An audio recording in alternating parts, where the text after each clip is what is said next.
I always knew you wouldn't get anywhere, Arthur, with that arrogant attitude. You think you can do anything without consequences. Excuse me, but we're in the middle of a funeral. Could you please leave so we can continue? Actually, yes, it does matter. I came to get my employee, and I'm not leaving without him. That's when things got out of control. My boss grabbed my arm and tried to drag me towards the exit.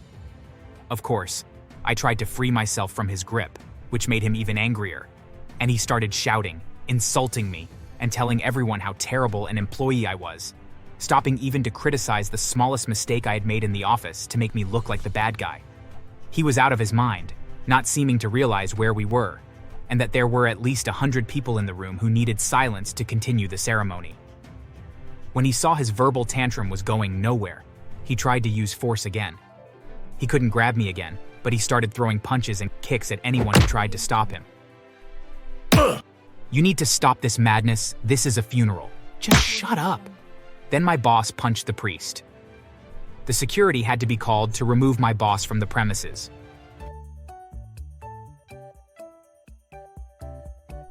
Hi, my name is Arthur, and I have been working at an insurance company for more than 6 years. Although I do my job decently, always arriving punctually and ensuring a minimum number of sales per month, I don't think I could consider myself the company's #1 employee. Rather, given my shy nature and day-to-day performance, I could be considered just another worker. I didn't have any special talent for my duties, but I was not lacking in enthusiasm and willingness to learn.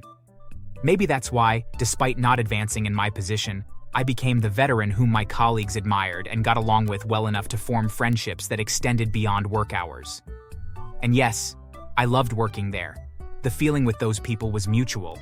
The only problem, or inconvenience, was my boss. A despot who had been in his position long enough to believe he had the right to treat others like mere insects he could step on.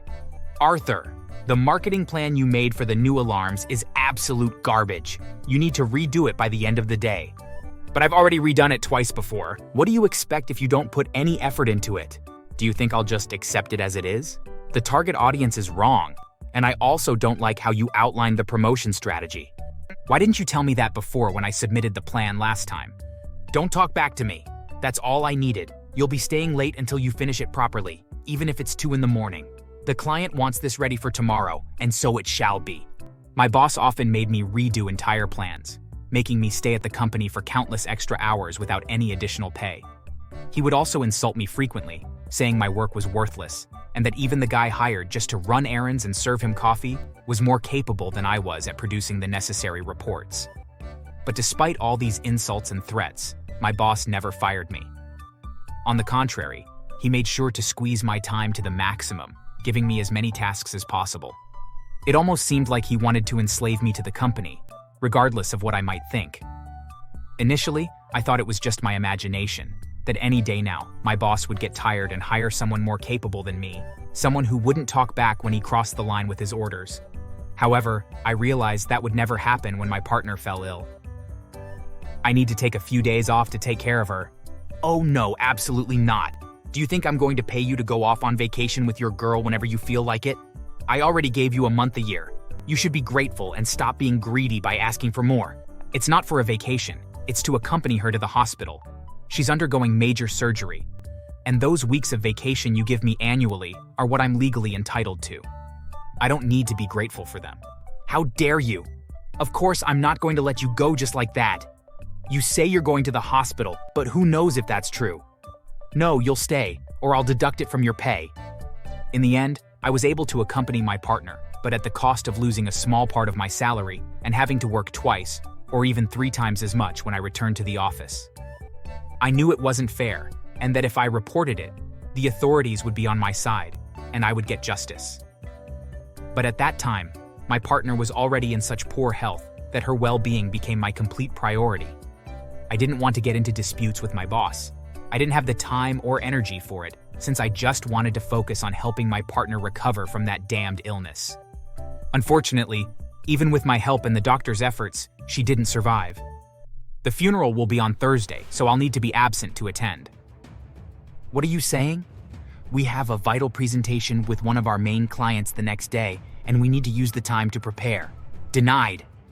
It's not a question of whether I can go or not. It's something I must do. As your boss, I must warn you that this cannot happen. Otherwise, I'll fire you."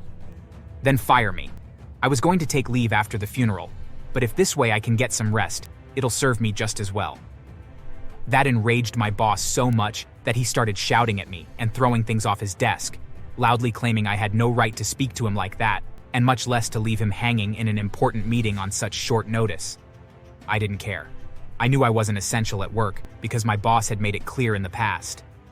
So, no matter what, I was going to that funeral, then take a break, and afterward, I would probably report my boss for unfair dismissal or whatever was appropriate. What I knew for sure was that I wasn't going back to that toxic work environment. My plan was to postpone the complaint until after the funeral, until I felt better emotionally. However, nothing prepared me for the next day when, right in the middle of the ceremony, my boss showed up at the church, interrupting the service just as it was beginning. "Arthur, I finally found you. It's unbelievable that you decided to come here, to an ugly church in the middle of nowhere instead of fulfilling your work schedule. You should be ashamed." "What?" "I already told you I wasn't coming back to work. I even left a resignation letter in the HR department, clarifying that I would come next week to finalize the exit procedures." "Exactly, so you're still not gone, and you owe me work these days at least. Otherwise, I'll have to report you for breach of contract." "Breach of contract? Me? I always knew you wouldn't get anywhere, Arthur, with that arrogant attitude. You think you can do anything without consequences. Excuse me, but we're in the middle of a funeral. Could you please leave so we can continue?" "Actually, yes, it does matter. I came to get my employee, and I'm not leaving without him." That's when things got out of control. My boss grabbed my arm and tried to drag me towards the exit. Of course, I tried to free myself from his grip, which made him even angrier, and he started shouting, insulting me, and telling everyone how terrible an employee I was, stopping even to criticize the smallest mistake I had made in the office to make me look like the bad guy. He was out of his mind, not seeming to realize where we were, and that there were at least 100 people in the room who needed silence to continue the ceremony. When he saw his verbal tantrum was going nowhere, he tried to use force again. He couldn't grab me again, but he started throwing punches and kicks at anyone who tried to stop him. "You need to stop this madness. This is a funeral. Just shut up." Then my boss punched the priest. The security had to be called to remove my boss from the premises. What no one expected was that suddenly the CEO of our company appeared, who apparently had been sitting in one of the back pews of the church, watching everything unfold. And as if by magic, my boss stopped the violence before they could throw him out. "What are you doing here?" "Indeed, you don't know. The deceased was a good friend of my daughter." Yes, well, I'm very sorry for the spectacle, but I had no other choice. My employee left work without proper notice." "That's not true. I did give notice. He just ignored it." "Don't worry, Arthur. I think we'll find a fair solution to this inconvenience." With that said, the CEO apologized to me and my family for the trouble before ordering my boss to follow him out of the church. And my boss, seeing the imminent disaster, let himself be led without resistance.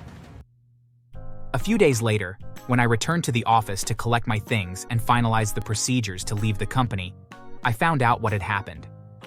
Apparently, the CEO was so disgusted with my boss's behavior that he fired him.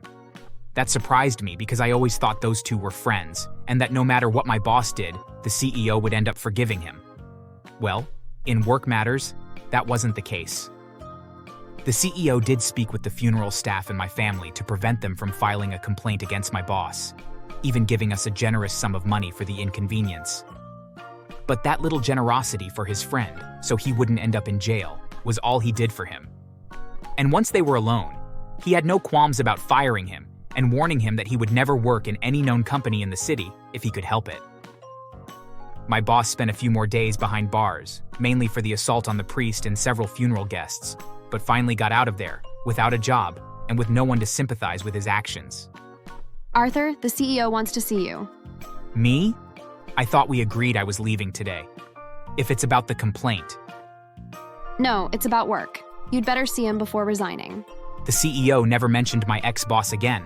On the contrary, he told me he had been reviewing my work performance over the past few years and realized I was doing twice or 3 times as much as my ex-boss, and that the reports I submitted were considerably better. Hence, He not only wanted to offer me to stay with the company, but he also wanted to promote me, either taking the vacant position or even choosing another that I liked more. He didn't pressure me to return, instead giving me time to think it over. But in the end, I decided on a yes. The work would keep me occupied after the loss, and it was always nice to know that I could earn more and gain more prestige for doing the job I enjoyed. As for my ex-boss, he had no possibility of working in the same sector again, after having gone through the public humiliation of almost ending up in jail. People from the funeral had made videos of my boss and posted on TikTok. When my ex-boss was released from jail, someone set fire to his house the same day, causing significant damage, and he had to do repairs. Due to all the doxing, his wife became scared for her life as people began attacking them. She filed for divorce and left my ex-boss. They never had any children. My boss then got a new girlfriend, but someone tipped her off about his past, and she dumped him. My ex-boss became so depressed that he started talking to himself. The last I heard about him, he had gotten a job as a janitor to survive, since no company wanted to hire a crazy and violent man. People constantly made fun of him in his current job. They would often send photos of him from the funeral to his house. He had no choice but to run away from Texas. Thanks for watching. Make sure to subscribe and leave a comment down below saying I subscribed, and we will try our best to reply to your comment.